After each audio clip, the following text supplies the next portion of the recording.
So we made it down to Snow Canyon fairly easy. We had gotten the last reservation for a campsite for 2 nights here. So we got parked in our campsite. Interestingly enough, the people that were supposed to be next to us never showed up. So we had actually no neighbors. We got the pups ready and our little day packs all set to go, and we got out for a wonderful afternoon hike. It was warm, sunny, the flowers were coming out, the cacti were blooming, and we had a wonderful hike with our pups. There aren't that many trails that you can take your dogs on. This one happened to be a paved trail, and we had hiked it a couple years ago when it was still gravel. With it being paved, there were a lot more bicyclists and also the introduction of e-bikes. We even saw groups of e-bike riders who had a leader as if he had been hired from like a rental shop. But it still wasn't too bad because there's so much area that people can explore inside of Snow Canyon State Park. So we had a wonderful hike that day, came back and had a nice dinner, and then just enjoyed the warm evening as the sun went down and created a beautiful sunrise. The next morning we got up and we hiked in the opposite direction along this same paved trail and had just a remarkable time, enjoying the flowers and the cacti, the red rock country, the various different kind of formations that are here, all the black lava rock. We really had such a wonderful time. We couldn't have been more happy with our experience there. And the fact that those folks on our one side never showed up was just kind of a little bit of a bonus.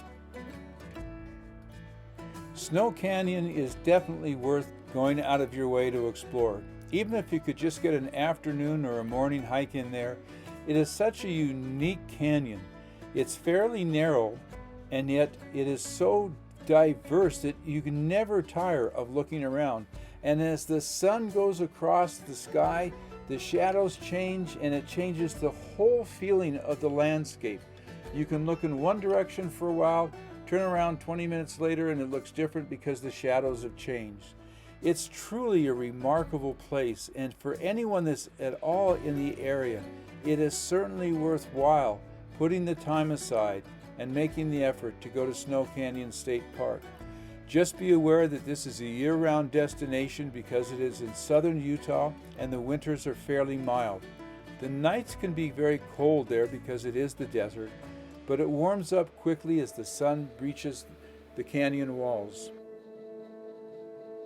So whether you can camp there or just spend a day hiking around with your dogs or riding your bikes through the canyon, or you can just take a drive through the canyon on the road that goes north-south through one end to the other, by all means, it is definitely worth the effort, even if you've only got just an hour to spare.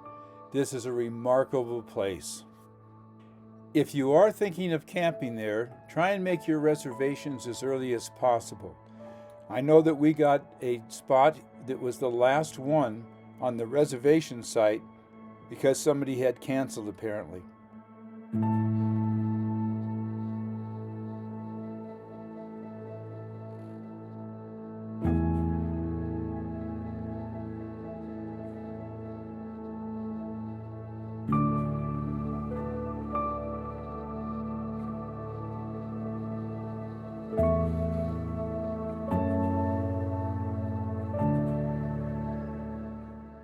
Our last morning there, we woke up to a beautiful sunrise, packed up, and decided to head out.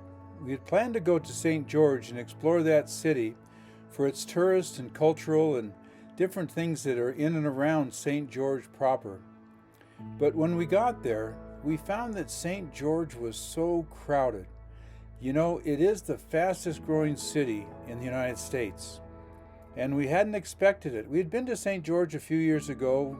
We stayed in a hotel and had taken our Jeep Grand Cherokee down there, and we had just a ball. But this time, it was so crowded, and because we had the truck and the camper, it was much harder to drive around the city. It was so crowded and fast-paced, and we were just coming off 3 days out in the kind of boonies, you might say, so relaxed and peaceful, that we found it just shocking to be in St. George itself. So we decided we would go into St. George and fuel up and stock up and head out to what's called Joshua Tree Landscape. Now in California there's Joshua Tree National Monument, but this is called Joshua Tree Landscape, and it's right in the southwest border where Arizona, Nevada, and Utah meet. And on the way, we knew of a dog park that we wanted to explore and also be able to let our pups out where they could run around unencumbered and enjoy that time.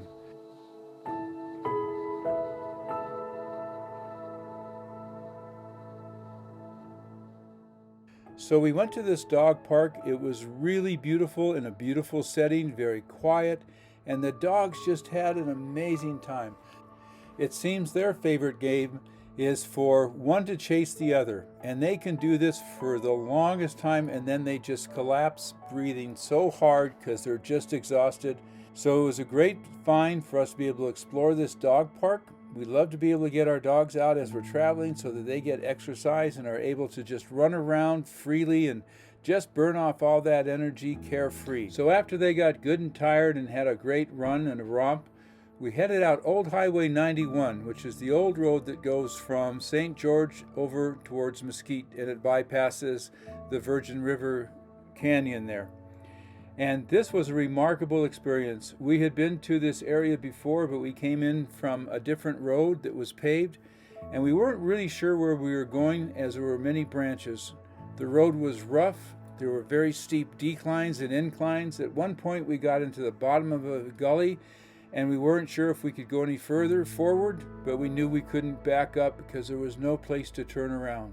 Anyway, we found this beautiful place to camp, and behind us was this beautiful canyon, and we decided we'd get up the next morning, pack our gear, head out, and explore what's on the other side of this narrow slot canyon.